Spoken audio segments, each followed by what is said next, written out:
अस्सलाम वालेकुम my YouTube family, कैसे हैं आप सब। उम्मीद है आप सब ठीक होंगे, खैरियत से होंगे। Welcome back to my channel. आप सभी को शब बारात बहुत बहुत मुबारक हो। और अभी जो है ना 3 बज रहे हैं। अम्मी के यहाँ मैं गई थी तो दोपहर में गई थी, फिर रात में कुछ 1:15 बजे के करीब करीब मैं अपने घर पर आई हूँ। उसके बाद फिर अफीफ़ा अहमद चला गया अपने अब्बू के साथ, और अफीफ़ा को सुलाते सुलाते मुझे इतनी नींद आ रही थी ना, मैं भी सो गई। फिर मैं सोची चलो सो भी जाती हूँ, सो के उठूँगी तो उसके बाद मैं तहज्जुद की नमाज़ पढ़ लूँगी। तो उठी 3 बजे। फिर टाइम था तो मैं सोची कि आटा गूँध कर रख देती हूँ, उसके बाद फिर नमाज़ पढ़ लूँगी। तो आटा वटा गूँथकर मैंने रख दी थी। उसके बाद उठी, नमाज़ पढ़ी। फिर हस्बैंड आए तो वो रात में खाना नहीं खाए थे, अम्मी के वहाँ आने का था, वो आए नहीं। तो मैं बोली कि अब बाहर ही खा लेना, तो वो खाए नहीं थे। और रात में मैंने सॉरी दोपहर में मैंने पाव भाजी बनाई थी, तो वो फ्रिज में रखा हुआ था, फिर वही निकाल कर दी गरम करके, खाए पिए। और बोले कि सहरी बाद में करेंगे। फिर मुझे इतनी ज़्यादा नींद आ रही थी, फिर से मैं सो गई। और फिर उठी, टाइम ख़त्म होने वाला था, फटाफट से पराठे वगैरह बनाई, हस्बैंड मिल्क वगैरह निकाले, और फिर हम लोगों ने नाश्ता किए, सहरी किए और रोज़ा रख दिए।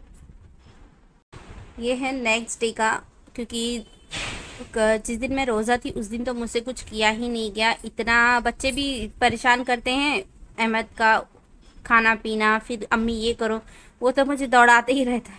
इतनी ज़्यादा थक गई थी ना मैं कि कुछ कर ही नहीं पाई। और उसके बाद तो मुझे ना 2 दिन तक कंटिन्यू ऐसे वीकनेस थी। फिर बहरहाल यहाँ पर हम लोग शाम में फिर गए थे सब्जियाँ वगैरह लाने, जो भी चीज़ें नहीं थी। और लहसुन मार्केट में इतने नए आए हैं तो उन्हें छीलना ना थोड़ा मुश्किल होता है। तो मैंने क्या कि पानी एक तरफ गर्म करने रख दी, और इन्हें, इनकी कलियां निकाल लेंगे। इन्हें पानी एकदम अच्छे से खौल जाएगा ना, तो इसे उठाकर डाल देंगे हम गर्म पानी में। तो और ढककर थोड़े टाइम के लिए रख देंगे, जिससे कि ये अच्छे से ना फूल जाएंगे और छिलके एकदम जल्दी से उतरने लग जाएंगे। तो कुछ थोड़ी बहुत जो अभी रमज़ान की तैयारी थोड़ी थोड़ी चल रही है, ये जो मेन मेन चीज़ें हैं जो रमज़ान में भी लगती है, और रमज़ान से पहले जो सारी चीज़ें हम फ्रीज़ करने के लिए बनाते हैं उसमें भी लगती है। तो सारी चीज़ें मेरी ख़त्म हो गई थी, तो धीरे धीरे सारी चीज़ें मैं कर रही हूँ, और आज आप लोगों के साथ यही शेयर कर रही हूँ। हो सकता है आप लोगों के भी काम आ जाए, कुछ हेल्प हो जाए।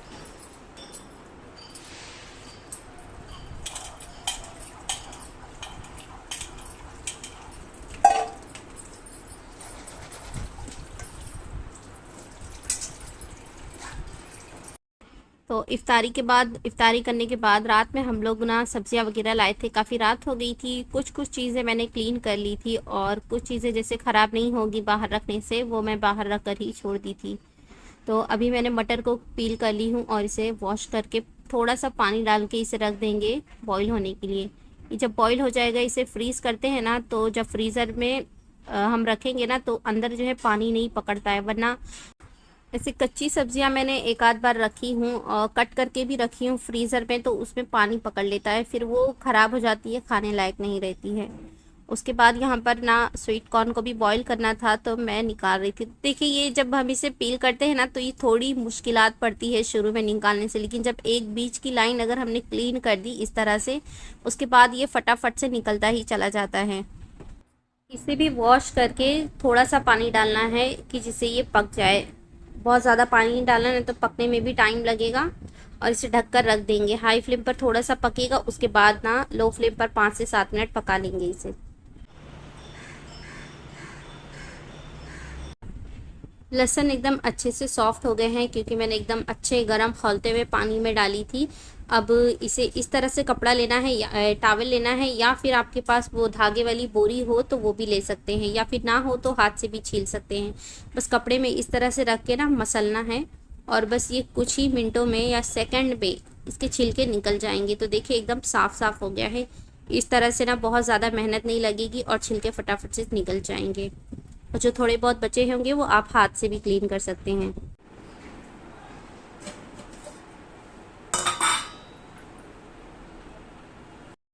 बटर बॉईल हो चुकी है, अब इसका जितना भी एक्स्ट्रा पानी है सारा निकाल लेना है, और इसे ठंडे पानी से वॉश कर लेना है। जब ये ठंडा हो जाएगा तो इसे फ़ैन के नीचे रखकर सुखा लेना है, या फिर किसी कपड़े पर इसका पूरा पानी निकल जाना चाहिए। जब ये ड्राई हो जाएगा ना, तब इसे हम स्टोर करेंगे फ्रीज़र में। अगर हम इसी तरह से गीला गीला स्टोर कर देते हैं ना तो पॉलीथीन में ये बर्फ़ बन जाएगी और जब हमें कुछ अर्जेंट में चाहिए होगा तो नहीं मिल पाएगा, फिर उसे निकाल कर कुछ टाइम बाहर रखना पड़ेगा।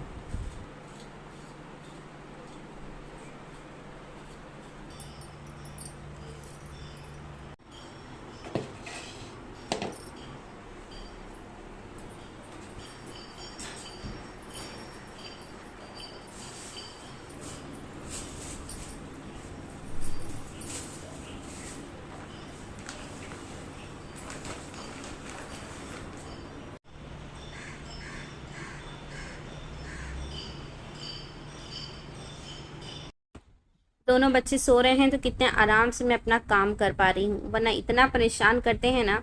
और वो लोग की भी नींद नहीं पूरी हुई थी, रात में बराबर सोए नहीं थे, तो अभी आराम से सो रहे हैं, जल्दी से सो गए हैं।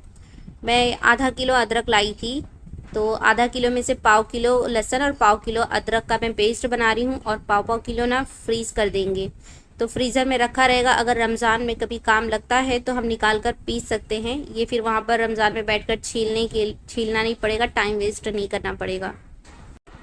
मटर को अच्छे से सूखा करके ना स्टोर कर लेंगे। और एक फ़ायदा और है, अभी सीज़न चला जाएगा तो ये समय पे जब मटर है ना तब इसे लाकर स्टोर भी कर सकते हैं फ्रोज़न, और ज़्यादा समय तक इस्तेमाल कर सकते हैं, क्योंकि बाद में फिर मटर मिलता भी नहीं है। बहरहाल यहाँ पर हमारे घर में मटर कोई नहीं खाता है, मगर मुझे पसंद है, इसीलिए मैं थोड़ा बहुत इस्तेमाल कर लेती हूँ। तो दोनों चीज़ें ही देखिए हमारी ठंडी हो गई थी, सूख चुकी थी। यहाँ पर स्वीट कॉर्न जो है सूख चुके हैं। अब इसे भी पॉलीथीन में पैक करके रख देंगे। तो ये भी बहुत काम आता है पिज़्ज़ा वगैरह बनाने के लिए। ये भी सीज़न के हिसाब से ही मिलता है, बाद में बहुत कम मिलता है, मगर मैं जब भी लाती हूँ ना स्टोर कर देती हूँ तो ये अच्छा महीने चलता है। मुझे काम आते रहते हैं पिज़्ज़ा वगैरह बनाने के लिए, या फिर दूसरी कोई भी चीज़ में जैसा खाने का मन करे डाल दो। और जो मैंने मक्खन बना कर रखी थी फ्रीज़ में, उसे भी मैंने निकाल कर रख दी हूँ। आज ही के दिन मैं घी वगैरह भी बना लूँगी। तो यहाँ पर देखिए अदरक लहसुन को मैं सबसे लास्ट में पीसूँगी, जब मेरे ड्राई मसाले वगैरह पीस जाएंगे ना उसके बाद फिर गीले का काम करूँगी। नहीं तो मिक्सर जब गीला हो जाएगा ना तो फिर सूखे पाउडर वगैरह कुछ पीसे नहीं जाते हैं। तो स्टील का डब्बा मैंने ऊपर से निकाली थी घी रखने के लिए, उसे वॉश कर कर रख दी हूँ। और अब यहाँ पर हम ड्राई रोस्ट कर लेते हैं सेंग। सेंग ना हमें बहुत काम आता है चटनी वगैरह बनाने के लिए, या फिर वड़े वगैरह बनाने हों उसमें ऐड करने के लिए, बहुत सारी चीज़ों में काम आता है।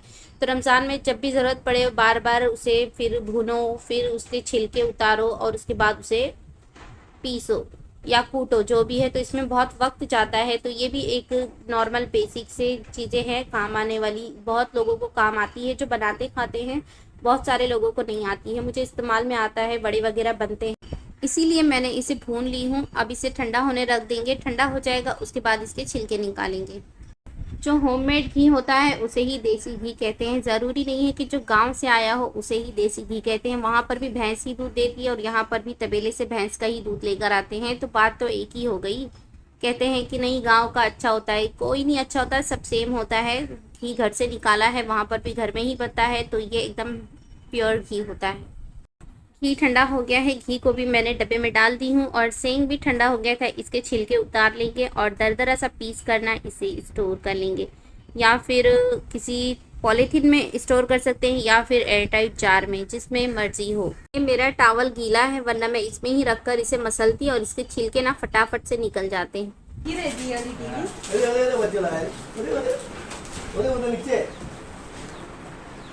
चाहिए देखो। नहीं रे बाबा, कौन पालेगा।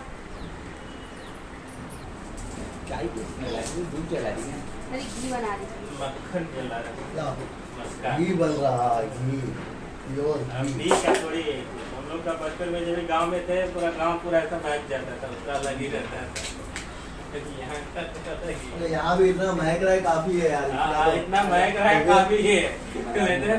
पूरा वो रहता था, मालूम पड़ जाता था किसके घर पे ये बाहर लगा खुशबू आ रही है। पीपा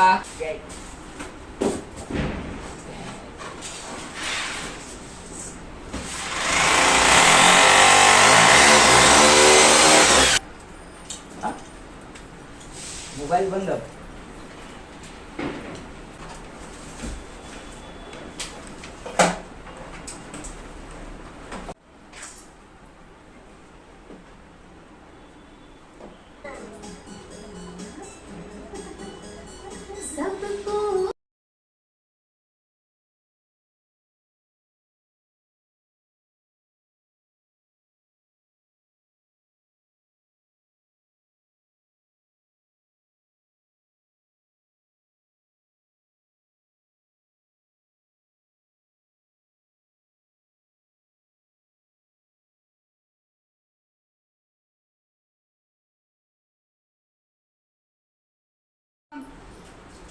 भाई का रिएक्शन देखिए।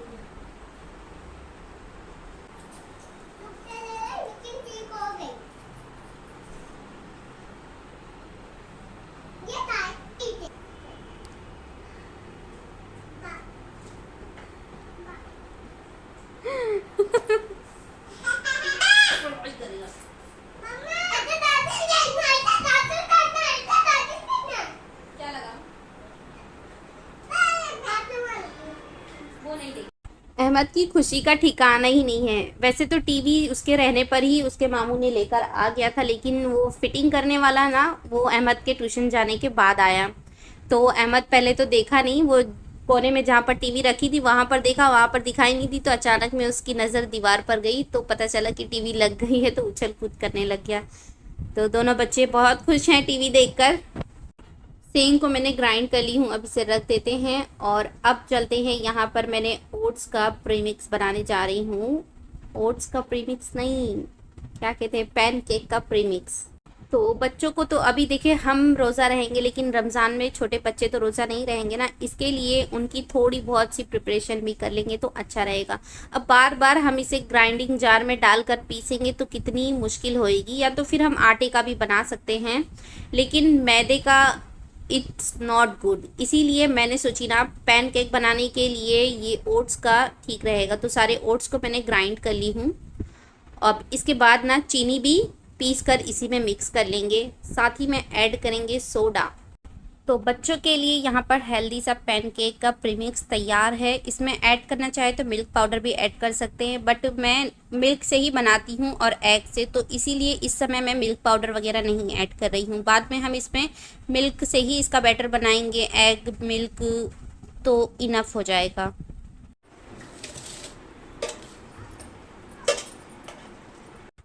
अच्छा, तो ये ब्रेड की पैकेट मैंने मंगाई थी और इस्तेमाल में नहीं आई। फिर उसके यहाँ मैं अम्मी के यहाँ जाके आई, 2-3 दिन ये ब्रेड की पैकेट ऐसे ही रखे थे और इनकी एक्सपायरी डेट आने वाली थी।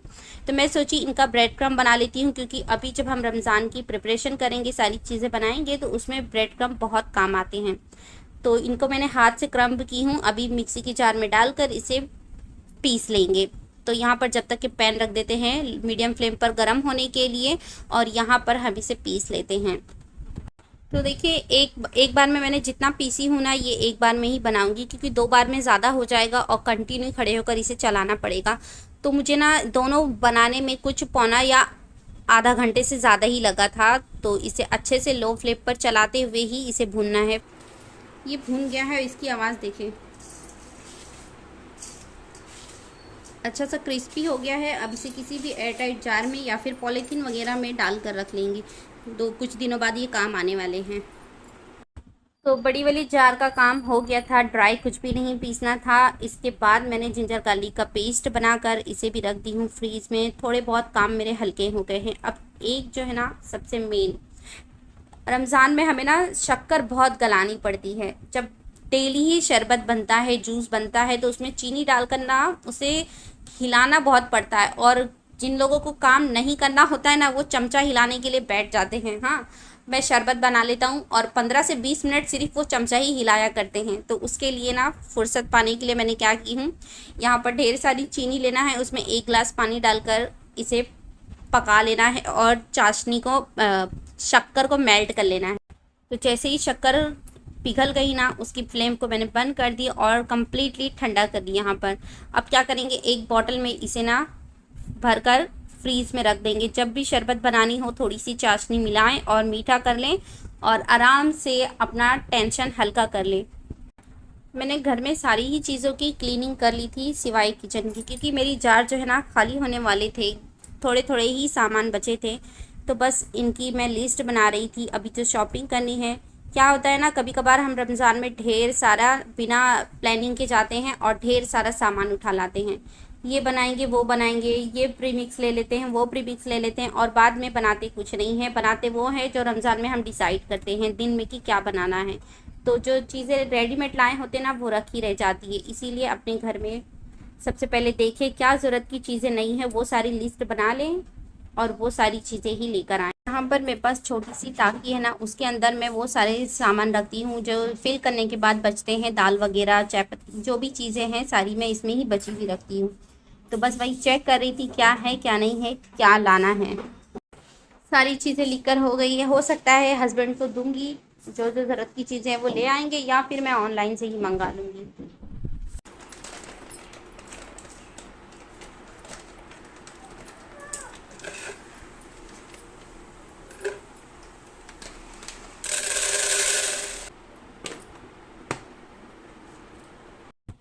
तो रमज़ान में बनाने के लिए चिकन मटन जो भी है, अगर बनाना हो ना तो उसे पहले ही नमक हल्दी और अदरक लहसुन का पेस्ट वगैरह डालकर गला लें। मटन ज़्यादा ज़रूरी, चिकन तो वैसे भी गल जाता है। मटन को बार बार कुकर में गलाना पड़े, उससे अच्छा है कि गला कर इसे जिपलॉक बैग में पैक कर कर फ्रीज़ में रख दे, तो इससे भी बहुत आसानी होगी। तो उम्मीद करती हूँ वीडियो आप लोगों के लिए हेल्पफुल रही होगी। नेक्स्ट वीडियो में मैं फ्रीज़ करने के आइटम्स वगैरह बनाऊंगी इंशाल्लाह से। तो जब तक के लिए दुआओं में याद रखें। टेक केयर, बाय बाय, अल्लाह हाफिज़।